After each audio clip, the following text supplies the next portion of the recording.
Teman-teman, ternyata pengikut atau jemaahnya dari Ustadz Riyad Bajri sangat-sangat luar biasa ya dalam pembelaannya saat ini. Bahkan dengan berbagai macam cara mereka ini memberikan pembelaan. Dan bahkan kepada ustadz-ustadz yang lain mereka berani menyebut kalimat bahlul. Na'udzubillah min dzalik. Ketika kita melihat seperti ini, kita itu harusnya introspeksi diri. Seperti Ustadz Riyad, yang dimana saya tahu beliau. Ketika saya bertemu dengan beliau, saya juga kaget kenapa bahasanya seperti itu. Kalimatnya seperti anak gaul dan lain sebagainya. Mungkin itu adalah salah satu teknik beliau agar apa? Agar anak-anak muda senang ngaji dengan beliau. Ya, saya tidak mempermasalahkan itu pada awalnya. Tetapi melihat dia semakin kesini, kemarin ketika saya membahas video beliau yang tertangkap kamera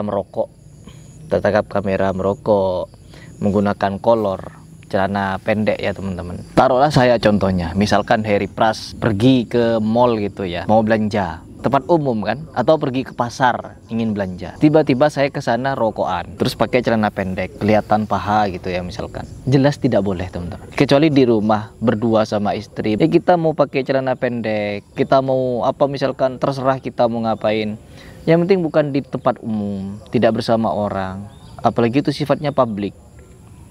Dan sekarang ketika kita melihat seorang yang katanya ustadz, diustadkan teman-teman sama jemaahnya, dianggap penceramah, dianggap ulama, dianggap ahli ilmu, tetapi tertangkap kamera seperti itu, apakah iya kita masih mau membelanya? Ya kalau saya pribadi, siapapun misalkan ustadznya salah, ya kita akan katakan salah teman-teman. Ini perbedaan antara ustadz-ustadz yang ini sama ustadz-ustadz yang saya ikuti. Perbedaannya jauh halal darahnya. Waduh, ya Allah, sontoloyo ini. Dan sekarang saya ingin mengajak kalian berpikir dengan beberapa komentar DM dari jemaahnya Ustadz Riyad Bajri kepada saya ataupun kepada salah satu ustadz. Perhatikan baik-baik teman-teman. Ini sepertinya sudah chattingan beberapa kali. Cuman di bagian ini yang paling bikin saya miris, sangat-sangat miris. Jangan antum merasa Riyad yang paling berani bahas syirik dan bid'ah. Perhatikan baik-baik, sebelum dia lahir dakwah ini sudah berjalan. Ini lembut ya, pernyataan yang lembut. Cuman dibalas apa sama jemaahnya Riyad Bajri? Bahlul ente. Tuh, bahlul ente katanya. Aib orang masa lalu diungkit-ungkit sama lu. Tuh langsung lu teman-teman. Abis ente langsung ke lu. Ya Allah, ini diskusi sudah gak sehat kalau seperti ini. Orang yang mau ngajak diskusi lalu menggunakan bahasa-bahasa seperti ini sudah gak sehat. Mending ditinggalkan. Karena apa? Gak ada ilmu sudah. Padahal beliau udah, bahasanya seperti anak muda teman-teman. Udah meninggalkan musik.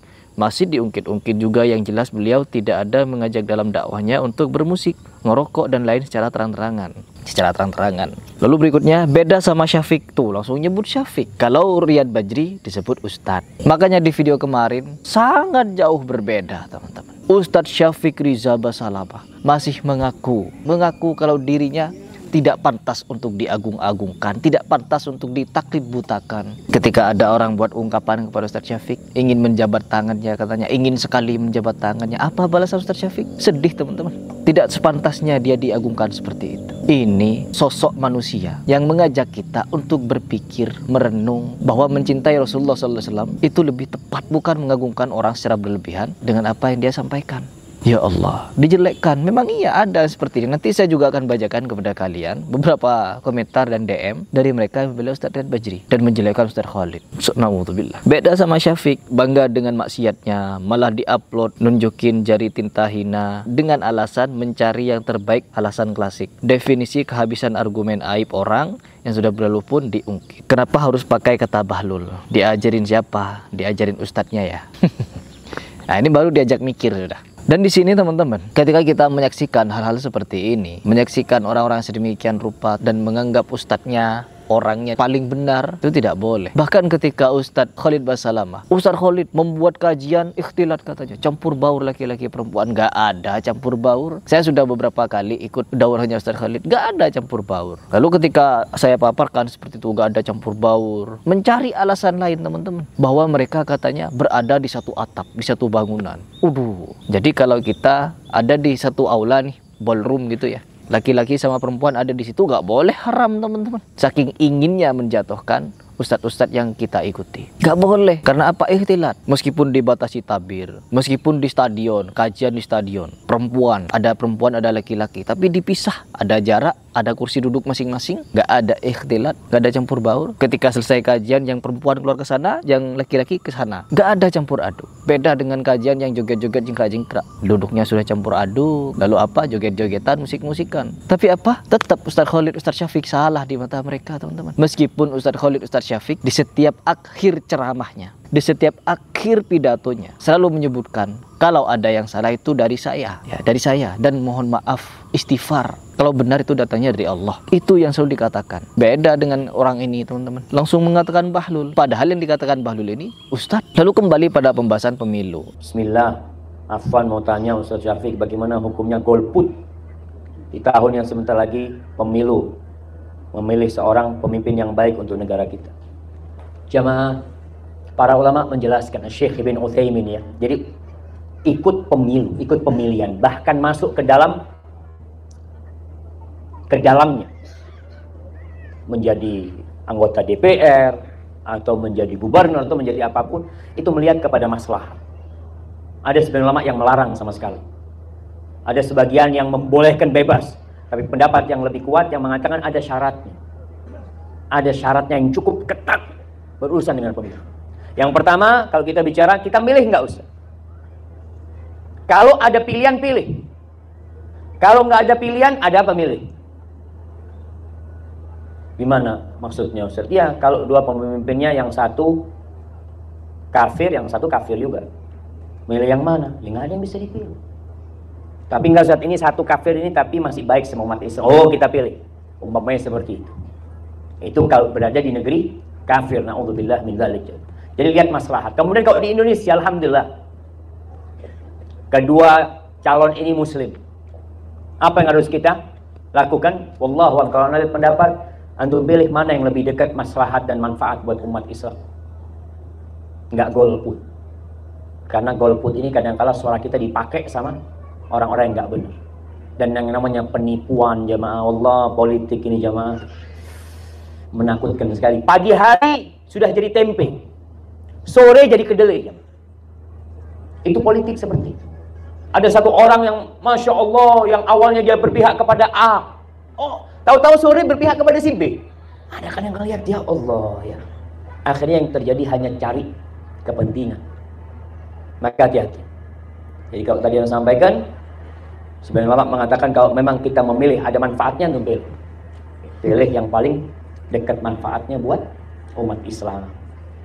Hadza wallahu a'lam bishawab. Ini sudah negara, kita datang ke sini. Kalau ujuk-ujuk kita mau merubah, ada negara demokrasi dengan khilafah misalkan, tanpa adanya demokrasi. Ini sudah tidak jauh berbeda dengan orang-orang HTI ini. Kalau begitu, mengaku-ngaku salafi, tapi fahamnya HTI, Hizbut Tahrir, membenci demokrasi, membenci pemilu. Akhirnya apa? Nanti mau bikin negara khilafah. Nah, kita bukan ingin menolak khilafah, teman-teman. No, tapi negara ini sudah dibangun dengan demokrasi. Kalau kita ingin merubahnya ke negara khilafah begitu, akan ada pergejolakan yang luar biasa. Kalau mau dijadikan negara khilafah, misalkan nih, kita mau menjadikan negara Indonesia ini khilafah. Konsentrasi baik-baik di video ini. Kalau kita menjadikan negara Indonesia sebagai negara khilafah, siapa yang mau dijadikan pemimpin? Saya tanya kepada kalian, apakah Ustadz Riyad Bajri mau jadi pemimpin negara? Rajanya di Indonesia? Atau Jokowi? Atau Prabowo?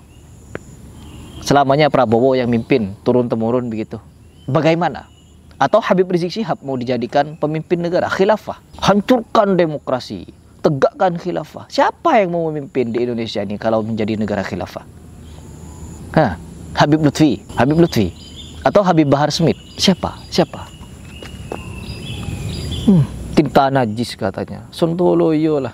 Negara ini sudah berjalan seperti ini. Kita tinggal memberikan pesan kepada pemimpin negara, bagaimana memimpin negara ini yang baik dan benar, sesuai dengan tuntunan Al-Quran dan Sunnah. Gak perlu kita ini menjadikan apa namanya yang sudah berjalan di Indonesia, contoh seperti tatanan negara ini, malah mau dirubah seperti sistem khilafah. Ini kan kesontoloyoan. Beda halnya dengan apa yang terjadi di tengah-tengah umat, seperti takhayul, bid'ah, khurafat, doktrin dawir, bisnis kuburan keramat, dan lain sebagainya. Ini masalah agama dan penjelasan tauhid, dan kita diwajibkan diwajibkan untuk memberikan dakwah masalah itu, bukan mendiamkan. Ini mau kemana ini sebenarnya? Mau mencari pembelaan terhadap Riyad Bajri, sebenarnya mereka sudah tidak punya, cuman memaksakan diri agar bisa membela. Dan ujung-ujungnya apa? Seperti ini, emosi, nggak sehat sudah, menyebut Ustadz Bahlul.